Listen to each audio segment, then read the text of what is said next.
Hey, salut à tous, on se retrouve aujourd'hui pour une nouvelle vidéo sur la chaîne Tech & Shoot. Et on continue cette série sur les meilleures configs que je peux vous proposer suivant votre budget. Aujourd'hui, on va voir ensemble la meilleure config PC Gamer que je peux vous proposer pour 1000 €. Donc on passe un cap, les deux précédentes vidéos étaient pour un budget inférieur à 1000 €. J'ai fait une vidéo sur 500 €, sur 800 €. Aujourd'hui, 1000 €. Évidemment, tous les composants que je vais vous présenter aujourd'hui, il y aura les liens en description, histoire que vous les retrouviez facilement. Bien sûr, les liens qui seront dans la description seront des liens affiliés, donc à chaque fois que vous cliquez dessus, que vous commandez avec ces liens, ça me rapporte un petit quelque chose et ça permet donc de soutenir la chaîne. Donc aujourd'hui, je vous l'ai dit, config PC Gamer à 1000 €. Mais avant de te détailler tout ça, je dois te dire que cette vidéo, elle est sponsorisée par le site VIP CDK Deals. Alors VIP CDK Deals, c'est un site où tu vas retrouver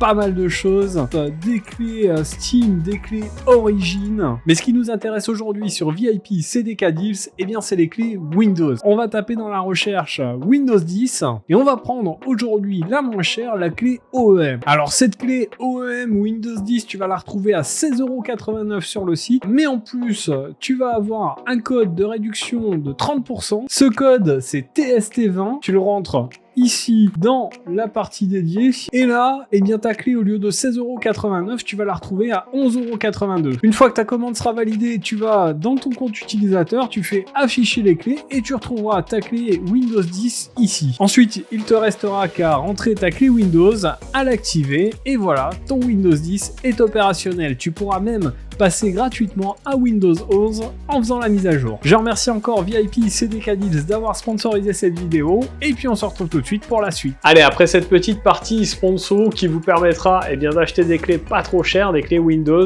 revenons à notre config justement, histoire de voir ce que je vous propose pour 1000 €. Et on va bien sûr débuter comme les précédentes vidéos par le boîtier PC. Et du coup, comme les deux précédentes configs, on reste sur le MSI MacForge 100M. C'est un super boîtier qui est vendu aux alentours de 70 €. On est sur un boîtier moyen tour avec un look plutôt futuriste, plutôt racé. On a une façade à l'avant en mèche métal, deux ventilateurs de 120 mm ARGB. Sur cette façade avant, on a deux ventilateurs ARGB de 120 mm qui sont intégrés, ça rend du plus bel effet. Le boîtier a sur le côté une vitre en verre trempé, ce qui est parfait pour voir notre belle config à l'intérieur. On a un troisième ventilateur qui lui n'est pas RGB, qui est intégré dans ce boîtier. Et on a également un petit contrôleur ARGB qui vous permettra de contrôler vos ventilateurs ARGB. Donc un beau boîtier, comme je vous l'ai dit sur la première vidéo et sur la deuxième, c'est un boîtier qui peut suivre l'évolution de votre config. Donc au pire, pour ceux qui sont partis sur une config à 500 € qui dans la suite veulent évoluer par celle-là par exemple à 1000 €, ça rentre dedans. C'est super. Maintenant, on va passer au processeur de cette config et mon choix s'est dirigé vers Intel avec le Intel Core i5 12400F. C'est un processeur qu'on va retrouver aux alentours de 220 €. On est donc sur un i5 de 12e génération. Mais malgré que ça ne soit pas la dernière génération, ce processeur est très performant. Il nous propose 6 cœurs, 12 threads et grimpe jusqu'à 4,4 GHz en mode turbo. Donc un processeur parfait pour le gaming et vous ne devriez pas être déçu de ses performances pour ce prix. Ce processeur, il faut bien évidemment le refroidir. Dans la boîte du processeur, vous avez un ventirad, mais ça, je vous conseille de l'oublier. Ça sera pas hyper efficace. Moi, sur ce i5, je vous ai choisi un water cooling IO, le Arctic Liquid Freezer 2 240 ARGB. Un water cooling qui est vendu aux alentours de 80 €. Donc c'est pas très cher, mais en tout cas, ça refroidira beaucoup mieux votre processeur. En plus, ce water cooling sera plus silencieux que le ventirad fourni dans la boîte du processeur. Et puis, un petit peu plus joli aussi, puisqu'il a les ventilateurs RGB qui sont montés dessus. Avec ça, vous aurez un processeur mieux refroidi et donc de meilleure performance. Passons maintenant à la carte mère et j'ai choisi un modèle de la marque Gigabyte, la B760M DS3H AX DDR4, une carte mère qui est vendue aux alentours de 130 €. Alors pourquoi une B760? Tout simplement parce que ce i5 n'est pas fait pour être overclocké, donc pas besoin de partir sur une Z690, une Z790, c'est des cartes beaucoup trop chères. Cette carte mère, elle nous propose 4 slots pour de la DDR4, parce que à 1000 €, difficile de partir sur de la DDR5, la RAM, la carte mère, enfin bref, tout sera plus cher, donc autant partir sur de la bonne DDR4, mais on y reviendra par la suite. On a sur cette carte mère 2 emplacements M2 en PCIe 4.0, donc vous pourrez mettre 2 NVMe. On a également 4 ports SATA et un slot PCI Express 4.0. On a également du Wi-Fi 6E, du Bluetooth 5.2, donc du coup pas besoin d'acheter une carte supplémentaire pour avoir le Wi-Fi, c'est intégré à votre carte mère. En plus du Wi-Fi 6E, alors c'est pas le 7, c'est pas la dernière génération, mais c'est juste là avant le 7 et ça marche très très bien. Et vous aurez également aussi un port Ethernet en 2,5 Go, donc de quoi profiter des meilleures vitesses réseau. À l'arrière, on retrouvera 6 ports USB, dont l'un d'entre eux est un port USB type C. Ça devrait suffire à brancher tous vos périphériques sans aucun problème. Allez, passons maintenant à la grosse partie de cette config, la carte graphique.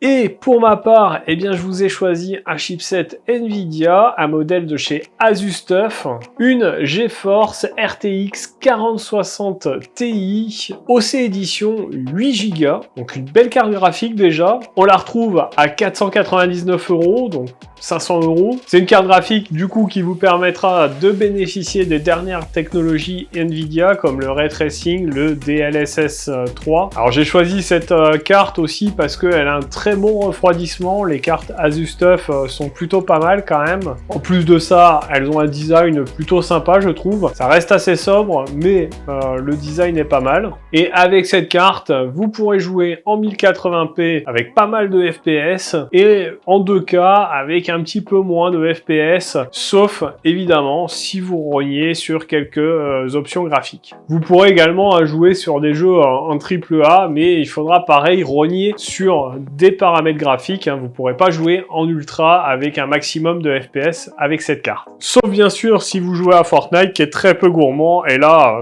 pas de problème, vous aurez taquet de FPS. Alors je vous parlais tout à l'heure de la RAM, je vous ai dit je suis parti sur de la DDR4 et plus précisément sur de la Corsair Vengeance LPX, un kit composé de 2 barrettes de 16 Go, donc 32 Go. C'est vendu aux alentours de 70 €. Concrètement, 32 Go, ça vous suffira amplement pour jouer à tous vos jeux. Pas besoin de plus. Honnêtement, on est sur de la Corsair, c'est une valeur sûre, ça fonctionnera parfaitement bien. Évidemment, pour cette config à 1000 €, il vous faut un SSD. Je vous ai dit tout à l'heure que la carte mère prenait en charge les M2 en 4.0.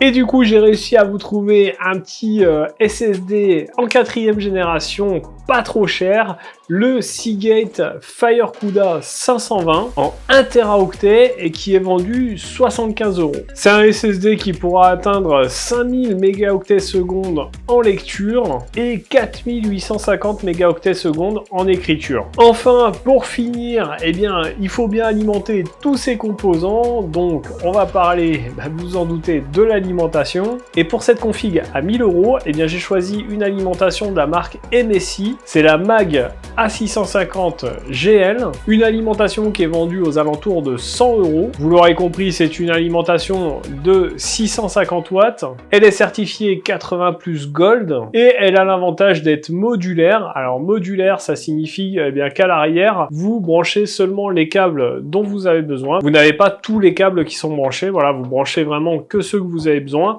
et du coup c'est plus facile pour le câble management, ça évite qu'il y ait des câbles qui traînent, qui ne servent à rien. Donc voilà, on a détaillé toute la liste des composants pour cette config à 1000 €, une config qui est déjà pas mal, hein. Vous pourrez jouer tranquillement avec tous ces composants, ça ne devrait pas poser de soucis, vous devriez avoir pas mal de FPS si vous jouez en 1080p, en 2K ça devrait le faire aussi, en 4K ça va être un petit peu plus compliqué, il faudra rogner pas mal sur les paramètres graphiques pour avoir un peu de FPS, mais globalement vous aurez déjà une config plutôt sympa. Alors j'espère que cette vidéo vous aura plu, je ferai bien sûr d'autres configs avec d'autres budgets. D'ailleurs dites-moi en commentaire quel budget vous voulez voir en vidéo sur la chaîne, quelle config vous avez, moi je me ferai un plaisir de lire tout ça et de vous répondre si possible. En attendant, si la vidéo vous a plu, n'hésitez pas à la liker, à la partager un maximum. Et puis bien sûr, n'oubliez pas de vous abonner à la chaîne et de cliquer sur la cloche en activant toutes les notifications pour ne pas rater les prochaines vidéos. Si vous ne le savez pas, les vidéos sur la chaîne, c'est le lundi, mercredi et samedi toutes les semaines. Nous d'ailleurs, on se retrouve dans un prochain test ou une prochaine vidéo.